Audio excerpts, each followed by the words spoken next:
नमस्कार। आप सभी का हार्दिक स्वागत, अभिनंदन, आभार। मैं रमेश शास्त्री एक बार फिर से उपस्थित हूँ आपके सामने एक नई पाठ्य वस्तु के साथ, जिसका नाम है कारक एवं विभक्ति। आज हम कारक एवं विभक्ति के बारे में अध्ययन करेंगे, जिसमें कारक किसे कहते हैं, विभक्ति किसे कहते हैं, कारक एवं विभक्तियाँ कितने प्रकार की होती है, इनका प्रयोग किस प्रकार से किया जाता है, इनके बारे में विस्तृत अध्ययन करेंगे। तो आइए चलते हैं अपने अध्ययन बिंदु की ओर। कारक कारक किसे कहते हैं, कारक की परिभाषा के बारे में अध्ययन करते हैं। क्रिया संपादकत्वम कारकम, क्रिया संपादकत्वम कारकम, क्रिया संपादकत्वम कारकम अर्थात क्रिया को संपादकत्वम यानी संपादित करने में जो सहायक हैं उसे हम कारक कहते हैं। अर्थात क्रिया को संपादित होने में यानी क्रिया को पूर्ण होने में जो जो सहायक होते हैं, क्रिया को पूरा करने में जिसकी सहायता ली जाती है, वे सब कारक कहलाते हैं। जैसे एक उदाहरण के द्वारा समझते हैं। राम पुस्तक पढ़ता है, राम है पुस्तकम पठति। इस वाक्य में पठति एक क्रिया है जिसका अर्थ होता है पढ़ना। यहाँ पढ़ने की क्रिया को पूरा करने के लिए जो इस वाक्य में जिनकी सहायता ली जाती है वो है राम और पुस्तक। अतः राम और पुस्तक दोनों ही इस वाक्य में क्या है, कारक हैं। तो कारक की परिभाषा के बारे में आपने जाना कि क्रिया को पूर्ण होने के लिए जिसकी सहायता ली जाती है या जो जो क्रिया को पूरा करने में होने में जो जो सहायक हैं, वे सब कारक कहलाते हैं। आगे देखते हैं कारकों के भेद। संस्कृत में 6 कारक होते हैं। संस्कृत में कारकों की संख्या कितनी होती है? 6। षट कारकाणी। संस्कृत में 6 कारक होते हैं। कौन कौन से होते हैं, आइए एक श्लोक के माध्यम से समझते हैं। कर्ता कर्मम च करणम च संप्रदानम तथैव च अपादानम अधिकरणम इत्याहु कारकाणी षट। कारकाणी षट यानी कारक, संस्कृत में जो कारक है वो 6 होते हैं। उनमें पहला कारक है कर्ता कारक, कर्म कारक, करण कारक, संप्रदान कारक, अपादान कारक एवं अधिकरण कारक। अब जो धातव्य बिंदु है कि संस्कृत में कारक 6 होते हैं, इनमें 2 कारक ऐसे हैं जिन्हें कारक नहीं माना जाता है। देखते हैं वे कौन कौन से कारक हैं। संस्कृत में संबंध और संबोधन कारक को कारकों के अंतर्गत नहीं गिना जाता है। संस्कृत में संबंध और संबोधन कारक को कारकों के अंतर्गत नहीं गिना जाता है। क्यों नहीं गिना जाता है? क्योंकि इनका क्रिया से सीधा संबंध नहीं होता है। जैसे कि हमने पहले कारक की परिभाषा में पढ़ा था कि जो क्रिया को पूरा होने में जो सहायक हो, अर्थात क्रिया को पूरा करने में जिनकी सहायता ली जाती हो, जिनकी सहायता से क्रिया पूरी हो रही हो, उन्हीं को कारक कहा जाता है। लेकिन संबंध और संबोधन ये 2 ऐसे कारक हैं जिनको कारकों के अंतर्गत नहीं गिना जाता है, जिसका कारण है कि इनका क्रिया से कोई संबंध नहीं होता, क्रिया को पूरा होने में इनका कोई योगदान नहीं होता। इसी कारण से इनको कारक नहीं माना जाता है। आगे चलिए, अब है विभक्ति। विभक्ति किसे कहते हैं?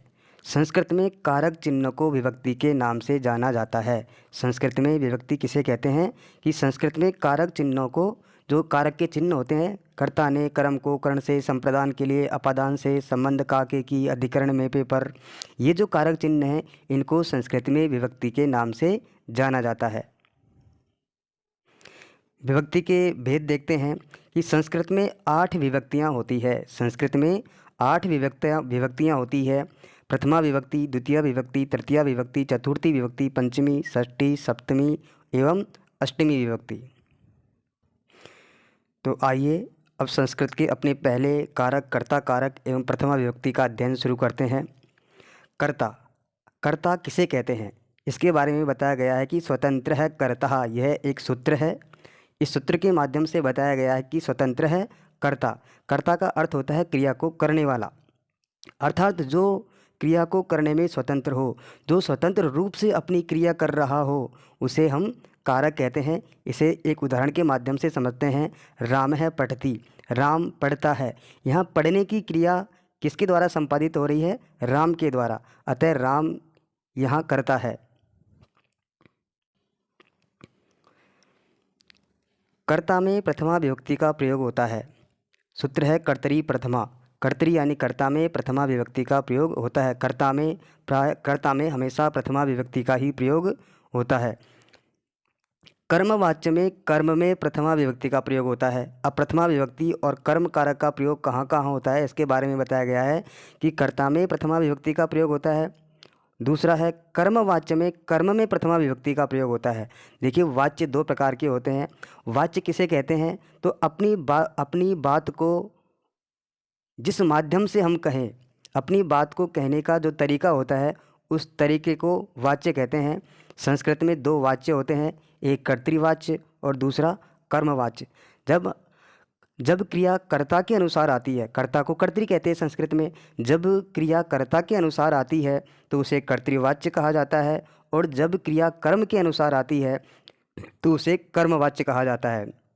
कर्तृवाच्य में क्रिया कर्ता के अनुसार आती है, जबकि कर्मवाच्य में क्रिया कर्म के अनुसार आती है।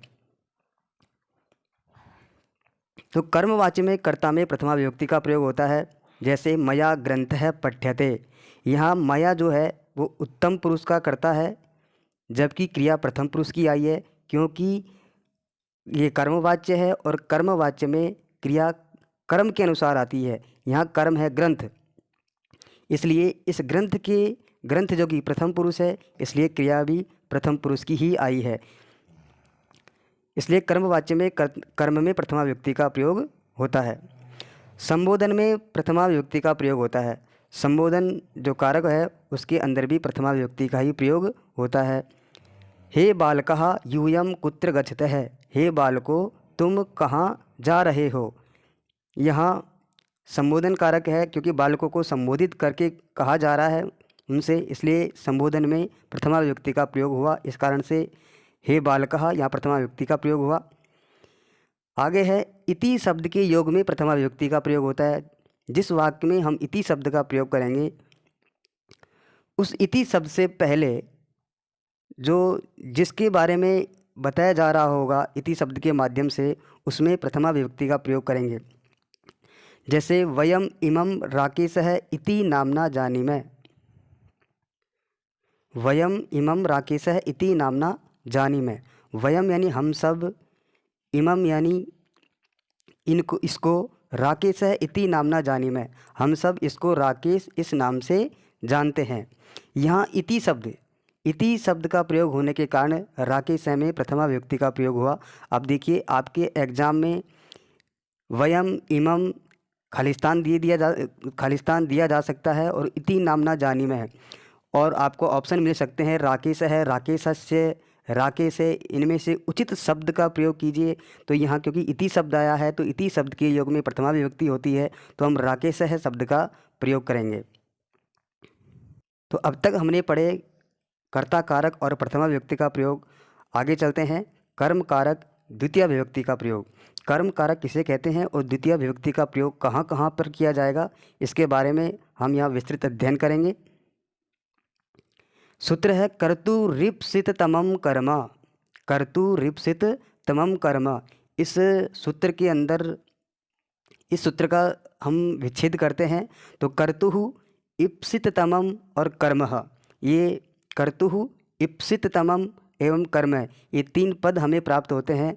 कर्तुः का अर्थ होता है क्रिया, कर्तु का अर्थ होता है कर्ता। इप्सिततम यानी अत्यधिक चाही गई वस्तु, और कर्म का होता है कर्म कारक होता है। कर्तुः क्रियया आप्तुम इष्टतमम कारकम कर्म संज्ञम स्यात्। कर्तु यानी कर्ता, क्रियया यानी अपनी क्रिया के द्वारा। कर्तुः यानी कर्ता, क्रियया यानी अपनी क्रिया के द्वारा। आप्तुम यानी प्राप्त करना चाहे, इष्टतमम यानी सर्वाधिक चाही गई वस्तु को, इष्टतमम यानी सर्वाधिक चाही गई वस्तु को। कारकम कर्म संज्ञम स्यात्, उसकी कर्म संज्ञा हो जाती है, अर्थात उसे कर्म कारक के नाम से जाना जाता है। इसे समझते हैं हिंदी में। कर्ता अपनी क्रिया के द्वारा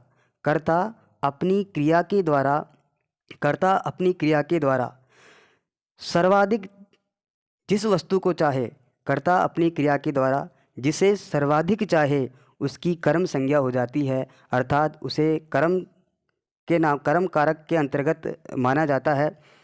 और उसके अंदर जिसकी कर्म संज्ञा हो जाती है उसमें कर्मणि द्वितीया, इस सूत्र के माध्यम से उसमें द्वितीय विभक्ति का प्रयोग किया जाता है। जैसे रामः ग्रामम गच्छति, राम गांव को जाता है। यहाँ देखिए रामः ग्रामम गच्छति, राम गांव को जाता है, जिसमें जो जाने की करता है राम, करता है राम। राम अपने जाने की क्रिया में जिसे सर्वाधिक चाहता है, अब करता अपनी क्रिया के द्वारा, यहाँ राम करता है, क्रिया है गच्छति। राम जाने की क्रिया के द्वारा जिसे चाह रहा है, राम जाने की क्रिया के द्वारा किसे चाह रहा है, गांव को, इसलिए गांव की यहाँ क्या हो जाएगी, कर्म संज्ञा हो जाएगी, कर्म संज्ञा हो जाएगी, क्योंकि राम अपनी जाने की क्रिया के द्वारा गांव को चाह रहा है, इसलिए गांव की हो जाएगी कर्म संज्ञा। और इसी कारण से कर्मणि द्वितीया ये सूत्र है, ये कहता है कि जिसकी कर्म संज्ञा हो जाती है उसके अंदर द्वितीय विभक्ति का प्रयोग किया जाता है। इस कारण ग्रामम के अंदर द्वितीय विभक्ति का प्रयोग किया गया है। आगे समझते हैं। बालकः वेदम पठति, बालकः वेदम पठति, बालक वेद पढ़ता है। यहाँ बालक जो कि करता है, क्योंकि पढ़ने की क्रिया बालक के द्वारा संपन्न की जा रही है, इसलिए बालक कर्ता के द्वारा, यहाँ बालक अपनी क्रिया पढ़ने की क्रिया बालक अपनी पढ़ने की क्रिया में जिसे चाह रहा है, जिसे सर्वाधिक चाहता है, यहाँ बालक पढ़ने की क्रिया के द्वारा वेद को चाह रहा है, इसलिए वेद की कर्म संज्ञा हो जाएगी और कर्मणि द्वितीया से वेद के अंदर द्वितीय विभक्ति का प्रयोग हो जाएगा। आगे है अधिसिंहस्थासाम कर्मः, अधिसिंहस्थासाम कर्म, अधि उपसर्ग पूर्वक। यहाँ 3 धातुएं दी गई है। पहली धातु है सींग, पहली धातु है सींग, दूसरी धातु है स्था और तीसरी धातु है आस। यदि सींग, स्था और आस धातु से पहले अधि उपसर्ग जोड़ दिया जाए, यदि सींग, स्था और आस धातु से पहले अधि उपसर्ग जोड़ दिया जाए तो इनसे बनने वाले क्रिया रूप में इनके आधार की कर्म संज्ञा हो जाती है। इसे समझते हैं। जैसे सींग धातु है, सींग का अर्थ होता है सोना, इसमें अधि उपसर्ग जोड़ेंगे तो रूप बनेगा अधिसेते, रूप बनेगा अधिसेते, जिसका अर्थ होता है सोता है। अधिसेते यानी सोता है। स्था धातु है, जिसमें अधि उपसर्ग जोड़ेंगे तो रूप बनेगा अधितिष्ठति, जिसका अर्थ होता है बैठता है। आस धातु है, जिससे पूर्व अधि उपसर्ग जोड़ेंगे तो रूप बनेगा अध्यास्ते, जिसका अर्थ होता है बैठता है। अब देखिए अपना सूत्र है अधिसिंहस्थासाम कर्म, जिसका अर्थ है कि सिंह, स्था और आस धातु से पूर्व यदि अधि उपसर्ग आए तो इस क्रिया रूप के आधार की, यानी अधिसेते, अधितिष्ठति और अध्यास्ते के आधार की कर्म संज्ञा हो जाएगी। अब आधार क्या है इसको समझते हैं। जैसे अधिसेते को लेते हैं, सुरेश है सय्याम अधिसेते, सुरेश संयाम यानी चारपाई पर, अधिसेते यानी सोता है, सुरेश चारपाई पर सोता है। सुरेश यानी सुरेश, संयाम यानी चारपाई पर, अधिसेते यानी सोता है। यहाँ सोने की जो क्रिया है वो किस पर संपन्न की जा रही है, सैया पर, अर्थात चारपाई पर। तो चारपाई आधार हुआ। दूसरा उदाहरण देखते हैं। अध्यापक आसंदिकाम अधितिष्ठति, अधितिष्ठति यानी बैठता है। अध्यापक आसंदिकाम यानी कुर्सी पर, अधितिष्ठति यानी बैठता है। तो अध्यापक कुर्सी पर बैठता है। यहाँ अधितिष्ठति बैठने का जो आधार है वह कुर्सी है, आसंदी है, इसलिए आसंदी की यहाँ कर्म संज्ञा हो जाएगी। तीसरा उदाहरण लेते हैं। नृपः सिंहासनम अध्यास्ते, अध्यास्ते यानी बैठता है, नृपः यानी राजा, सिंहासनम यानी सिंहासन पर, राजा सिंहासन पर बैठता है। तो बैठने का, राजा के बैठने का जो आधार है वह सिंहासन है, इसलिए सिंहासन में द्वितीय विभक्ति का प्रयोग हो जाएगा। अब देखिए यहाँ द्वितीय विभक्ति का प्रयोग न होकर सप्तमी विभक्ति का प्रयोग होना चाहिए था, क्योंकि अधिकरण कारक में मे पे पर का प्रयोग होता है और वहाँ पर सप्तमी विभक्ति का प्रयोग होना चाहिए था। लेकिन यदि सिंह, स्था और आस धातु का प्रयोग अधि उपसर्ग के बिना हो तो सप्तमी विभक्ति का प्रयोग होगा। लेकिन सिंह, स्था और आस धातु में यदि अधि उपसर्ग जोड़ दिया जाए तो वहाँ पर इनके आधार की, अर्थात संयाम, आसंदिकाम और सिंहासनम, इनमें द्वितीय विभक्ति का प्रयोग हो जाएगा और उनकी कर्म संज्ञा हो जाएगी और कर्म संज्ञा होने के बाद में द्वितीय विभक्ति का प्रयोग हो जाएगा। निम्नलिखित शब्दों के योग में द्वितीय विभक्ति होती है। यहाँ कुछ उपपद विभक्ति दी गई है जिनका प्रयोग होने पर द्वितीय विभक्ति का प्रयोग किया जाता है। अब देखिए उपपद विभक्ति किसे कहते हैं। उपपद विभक्ति यानी किसी पद को मानकर, देखिए यहाँ अभितः, उभयतः, परितः, सर्वतः, समया, निक्सा, ये कुछ पद हैं। इन पदों को आधार मानकर जो विभक्ति होगी, इन पदों के योग होने पर, इन पदों का प्रयोग होने पर द्वितीय विभक्ति का प्रयोग किया जाता है। जैसे अभितः, उभयतः, इन दोनों का अर्थ है दोनों ओर। अब द्वितीय विभक्ति का प्रयोग करेंगे किस शब्द में, इसके बारे में बताया गया है कि जैसे अभितः, उभयतः, जिसका अर्थ होता है दोनों ओर। अब किसके दोनों ओर, तो जिसके दोनों ओर जिसका दोनों ओर, जिस वस्तु के दोनों ओर होगा, जिस वस्तु के दोनों ओर होंगे उस वस्तु के अंदर द्वितीय विभक्ति का प्रयोग किया जाएगा। जैसे राजमार्गम अभितः वृक्षा सन्ति, राजमार्ग के दोनों ओर वृक्ष हैं।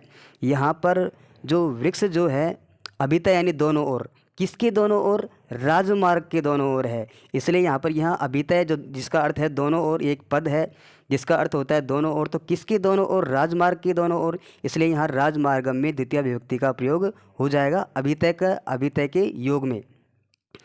अर्थात जहाँ पर भी अपने को वाक्य में अभितः देखिए, अभितः का अर्थ है दोनों ओर, तो किसके दोनों ओर, राजमार्ग के दोनों ओर, तो राजमार्ग में द्वितीय विभक्ति का प्रयोग करेंगे। आगे है परितः सर्वतः, जिसका अर्थ होता है चारों ओर। अब किसके चारों ओर, तो जिसके चारों ओर होंगे उस शब्द के अंदर द्वितीय विभक्ति का प्रयोग करेंगे। जैसे ग्रामम परितः क्षेत्राणि सन्ति, गांव के चारों ओर क्षेत्राणि यानी खेत हैं। अब किसके चारों ओर खेत हैं, तो गांव के चारों ओर खेत हैं, इसलिए गांव में द्वितीय विभक्ति का प्रयोग हो गया परितः के योग में। आगे है समया निक्सा, समया और निक्सा, इन दोनों पदों का अर्थ होता है समीप में। तो किसके समीप में, अब जिसके समीप में होंगे, जिसके समीप में होगा, जिस शब्द के समीप में होगा उसमें, जिस वस्तु के समीप में होगा उस वस्तु में द्वितीय विभक्ति का प्रयोग कर दिया जाएगा। जैसे विद्यालयम निक्सा देवालयम अस्ति, विद्यालय के समीप मंदिर है। तो मंदिर किसके समीप है, विद्यालय के समीप है, इसलिए विद्यालय में द्वितीय विभक्ति का प्रयोग हुआ। आगे है अंतरेण और विना। अंतरेण का अर्थ भी बिना होता है और बिना का अर्थ भी बिना होता है। प्रदीप है पुस्तकम बिना पठती, प्रदीप पुस्तक के बिना पढ़ता है। यहाँ इस वाक्य में प्रदीप किसके बिना पढ़ता है, पुस्तक के बिना पढ़ता है, तो पुस्तक की कर्म संज्ञा हो जाएगी, अर्थात इसे कर्म मान लिया जाएगा और बिना शब्द के योग में पुस्तक को कर्म मान लिया जाएगा और पुस्तक में कर्म संज्ञा कर दी जाएगी। और जिसकी कर्म संज्ञा हो जाती है, यहाँ पुस्तक की कर्म संज्ञा हो जाएगी, तो पुस्तक में द्वितीय विभक्ति का प्रयोग हो जाएगा।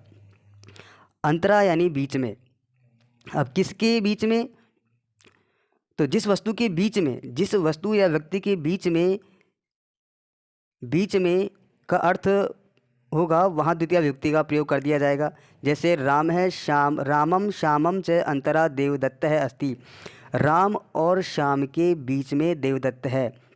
यहाँ अंतरा यानी बीच में, देवदत्त है। देवदत्त किसके बीच में है, राम और श्याम के बीच में है, इसलिए राम और श्याम की कर्म संज्ञा हो जाएगी और कर्मणि द्वितीया से जो सूत्र है उससे राम और श्याम दोनों में द्वितीय विभक्ति का प्रयोग कर दिया जाएगा।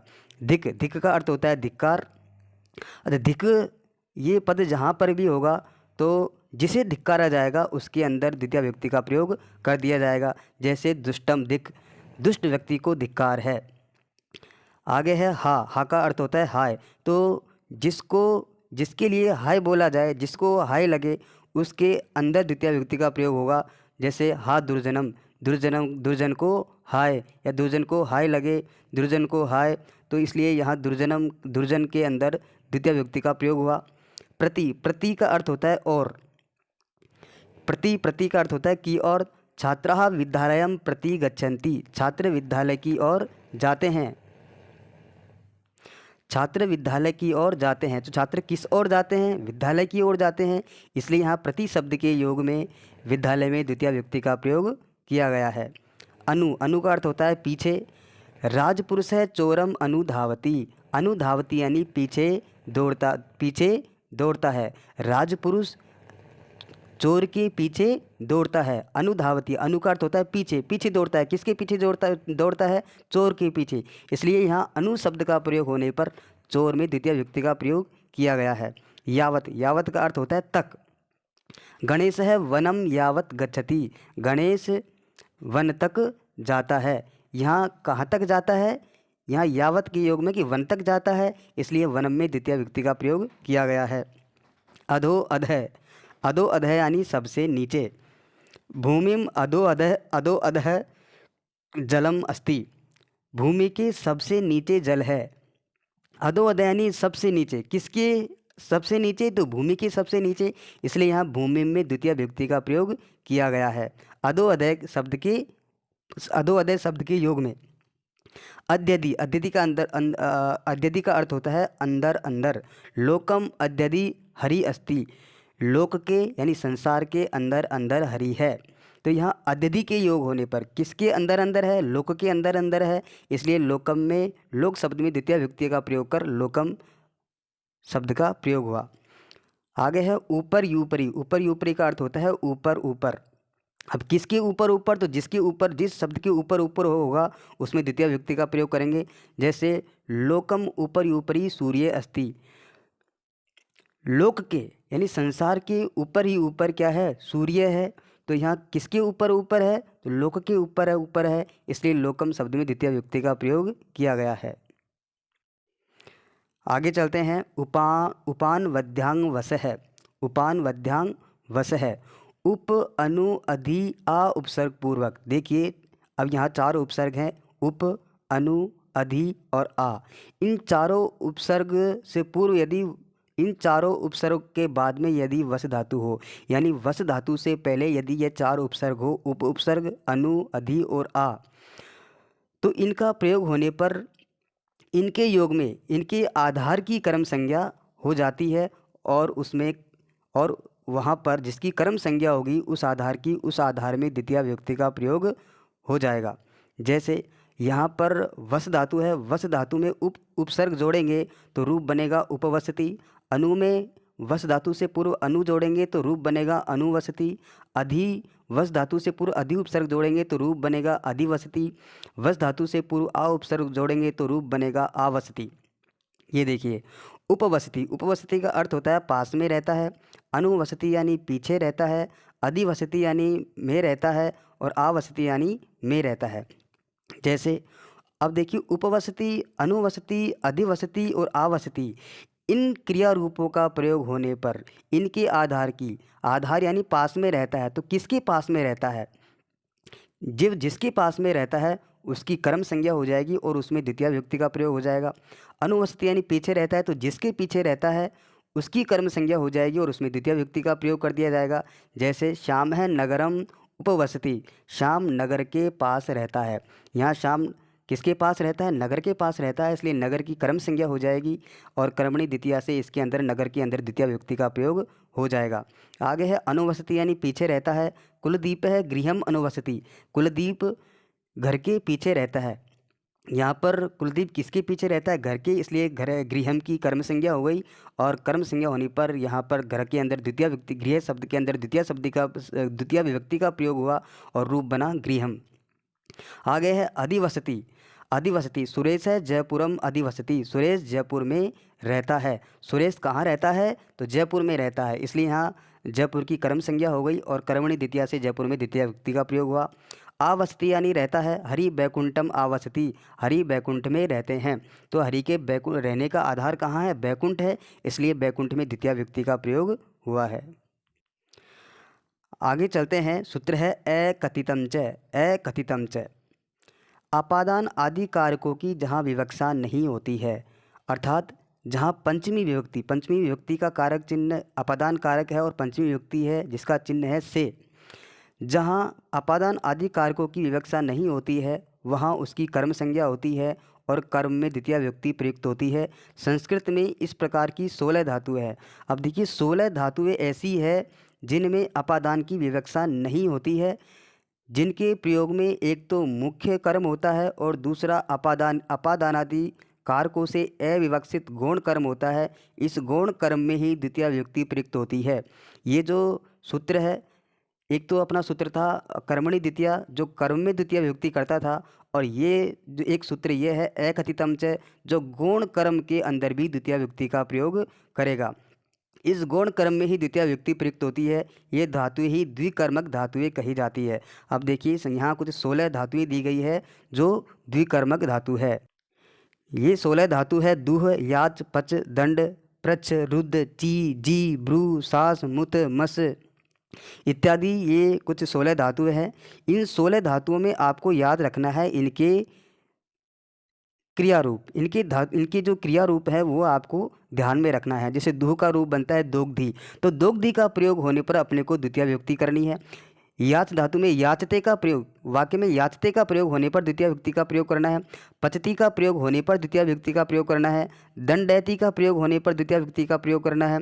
पृच्छति का प्रयोग होने पर द्वितीय विभक्ति का प्रयोग करना है। तो इन 16 धातु रूपों का प्रयोग होने पर हमको द्वितीय विभक्ति का प्रयोग करना है। जैसे पहला उदाहरण लेते हैं, गोपाल है गाम दुग्धम दोग्धी, गोपाल गाय से दूध धोता है। देखो गाय से पंचमी विभक्ति है और यहाँ अपादान कार्य की विवक्षा हो रही है, इसलिए यहाँ गाम। अब देखिए गाय से दूध धोता है तो दूध, देखो गोपाल करता है, क्रिया है धोना, तो गोपाल अपनी धोने की क्रिया, गोपाल धोने की क्रिया किसके लिए कर रहा है? दूध की। तो दूध तो उसका मुख्य कर्म हो गया, और जो गाय है वो उसका क्या हुआ? गौण कर्म हुआ, जो कि गाय से अपादान कारक है, इसलिए यहाँ पर ये गौण कर्म हो गया और दूध मुख्य कर्म है। तो यहाँ दुग्धम में तो कर्मणि द्वितीया से द्वितीय विभक्ति हो जाएगी, और गाम के अंदर अकथितंच जो सूत्र है उससे द्वितीय विभक्ति हो जाएगी, क्योंकि दोग्धी शब्द के, दोग्धी धातु रूप के योग में, क्रिया रूप के योग में यहाँ पर गाम और दुग्धम दोनों की कर्म संज्ञा हो जाएगी और दोनों में ही द्वितीय विभक्ति का प्रयोग हो जाएगा। सुरेश महेशम पुस्तकम याचते, यहाँ याचते जो कि द्विकर्मक धातु है, क्योंकि ये 16 धातुएं ऐसी है जिनको दो दो कर्म होते हैं। यहाँ पर देखते हैं सुरेश महेशम पुस्तकम याचते, यहाँ पर जो है सुरेश महेश से पुस्तक मांगता है। तो किससे मांगता है? महेश से मांगता है, और क्या मांगता है? पुस्तक मांगता है। इसलिए यहाँ पर याचते क्रिया रूप के योग में महेशम और पुस्तकम दोनों की कर्म संज्ञा हो गई और दोनों में ही द्वितीय विभक्ति का प्रयोग हुआ। पाचक है तंडुलान ओदनम पचती, यानी पकाने वाला चावलों से भात पकाता है। पाचक जो है वो चावलों से भात पकाता है। यहाँ पचती का प्रयोग होने पर तंडुलान और ओदनम दोनों में द्वितीय विभक्ति का प्रयोग हुआ। आगे है दंड धातु, दंड धातु का रूप बनता है दंडयति, तो दंडयति का प्रयोग होने पर राजा गर्गान शतम दंडयति, राजा गर्गों को 100 रुपये का दंड देता है, इसलिए यहाँ दंडयति का प्रयोग होने पर गर्गान और शतम दोनों में द्वितीय विभक्ति का प्रयोग हुआ। आगे है धातु है पृच्छ, पृच्छ धातु का प्रयोग होने पर इसका जो रूप बनेगा वो बनेगा पृच्छति, क्रिया रूप बनेगा। इस पृच्छति का प्रयोग होने पर स माणवकम पंथानम पृच्छति, स यानी वह, माणवकम यानी बालक से, पंथानम यानी मार्ग, पृच्छति यानी पूछता है, वह बालक से मार्ग पूछता है। तो यहाँ पृच्छति क्रिया रूप के योग में माणवकम और पंथानम दोनों में द्वितीय विभक्ति का प्रयोग हुआ। आगे है रुद्ध धातु, ग्वाल है गाम वज्रम अवरुणद्धि, ग्वाला गाय को वज्र में रोकता है। तो यहाँ अवरुणद्धि रुद्ध धातु का प्रयोग हुआ है, अवरुणद्धि जिसका रूप बनता है अवरुणद्धि। तो अवरुणद्धि क्रिया रूप का प्रयोग होने के कारण गाम और वज्रम में द्वितीय विभक्ति का प्रयोग हुआ। आगे धातु है ची, मालाकार है, ची का अर्थ होता है चुनना, मालाकार है लताम पुष्पम चिनोती, मालाकार यानी माली, लताम यानी लता से, पुष्पम चिनोती यानी पुष्प चुनता है। तो यहाँ चिनोती क्रिया रूप का प्रयोग होने के कारण लता में द्वितीय विभक्ति का प्रयोग हुआ, और मुख्य कर्म जो कि पुष्प है उसमें भी द्वितीय विभक्ति का प्रयोग हुआ। जी यानी जीतना, नृप है शत्रुम राज्यम जयति, राजा, नृप यानी राजा, शत्रुम यानी शत्रु से, राज्यम यानी जयति, राजा शत्रु से राज्य को जीतता है। या जयति क्रिया रूप का प्रयोग होने पर शत्रुम में द्वितीय विभक्ति का प्रयोग हुआ। तो शत्रुम मुख्य कर्म है, शत्रुम जो है वो गौण कर्म है, और राज्यम जो है वो मुख्य कर्म है, इसलिए दोनों में द्वितीय विभक्ति का प्रयोग हुआ। भृगु यानी बोलना, गुरु शिष्यम धर्मम ब्रूते या शास्ति। ब्रूते और शास्ति, देखो ब्रू यानी बोलना, यहाँ ब्रूते और शास्ति दोनों का अर्थ बोलना होता है, तो इस अर्थ में ये दोनों क्रियारूप हैं। इन दोनों क्रियारूपों के योग में शिष्यम और धर्मम दोनों में द्वितीय विभक्ति का प्रयोग हुआ है। आगे है मथ। मथ का अर्थ होता है मथना। स क्षीर निधिम सुधाम मथनाति। वह क्षीर सागर से, सुधाम यानी अमृत को, मथनाती यानी मथता है, वह क्षीर सागर से अमृत मथता है। तो यहाँ क्षीर सागर से गौण कर्म हुआ और सुधाम मुख्य कर्म हुआ, इसलिए यहाँ पर मथनाती क्रिया रूप का प्रयोग होने पर क्षीर नदीम और सुधाम दोनों में द्वितीय व्यक्ति का प्रयोग हुआ। आगे है मुस। मुस यानी चुराना। चोर है देवदत्तम धनम मुसनाती। चोर यानी चोर, देवदत्तम यानी देवदत्त से, धनम मुसनाती यानी धन चुराता है। चोर देवदत्त से धन चुराता है। यहाँ पर मुसनाती क्रियारूप का प्रयोग होने के कारण देवदत्त गौण कर्म हुआ और धनम मुख्य कर्म हुआ, इसलिए देवदत्तम और धनम दोनों में द्वितीय व्यक्ति का प्रयोग हुआ। नी यानी ले जाना। स अजाम ग्रामम नयति। स यानी वह, अजाम यानी बकरी को, ग्रामम यानी गांव में, नयति यानी ले जाता है, वह बकरी को गांव ले जाता है। यहाँ नयति क्रिया का प्रयोग होने के कारण अजाम और ग्रामम दोनों में द्वितीय विभक्ति का प्रयोग हुआ। ह्री यानी हरण करना। स कृपणम धनम हरति।